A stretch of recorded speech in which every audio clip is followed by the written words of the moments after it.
morte anche se ci sono già arrivate, non mi importa. È meglio morire per una giusta causa che morire come topi in gatta. Ti apprendo terribilmente. Perché 50 anni fa le camere a gas, per carità, è un dramma, ma almeno morivano in fretta. Noi faremo alla fine di morire lentamente con sofferenza, eppure poi anche la sanità ormai l'hanno pure tolta, quindi immaginatevi con quanto disastro.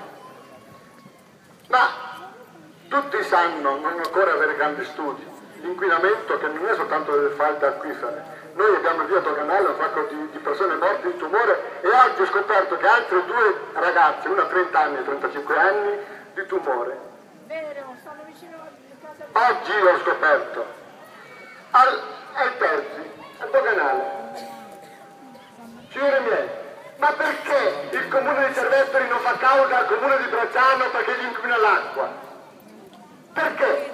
Che ci mangiano! Perché l'ARPA fa i controlli e va tutto bene? Perché? Abbiamo visto a Taranto che cosa è successo? Abbiamo visto.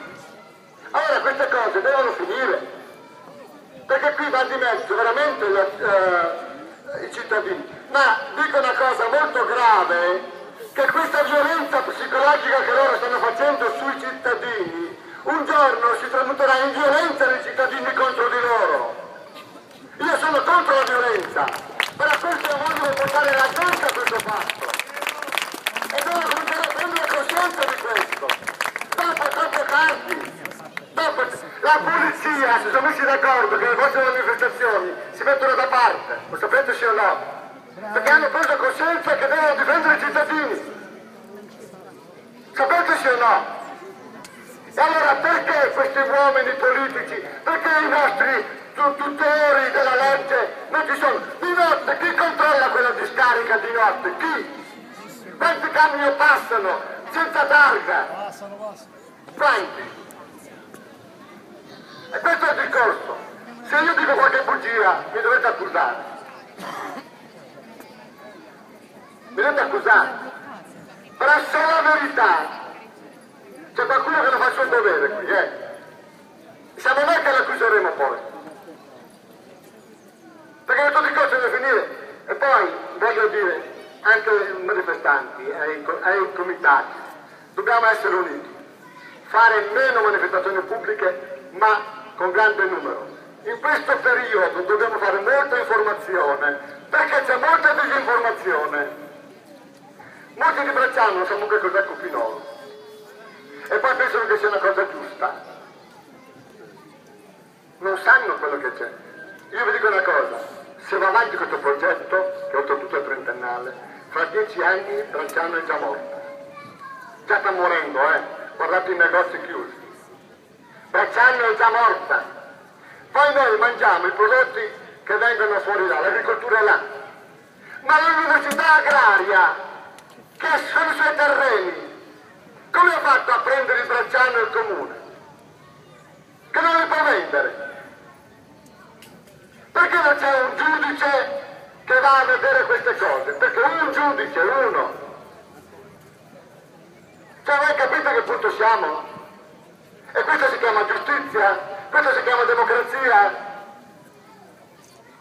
Ormai la gente è esasperata, non c'è più soldi, c'è un sacco di pensieri. E per di più ci devono mettere ancora un pensiero che è tremendo.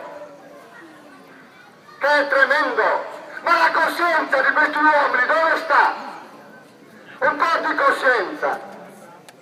I denari sono tradimento. Per soldi qualcuno uccide anche la mafia, ma quello lo mettono in galera. Chi uccide la gente no. Guardate che razza di giustizia che abbiamo.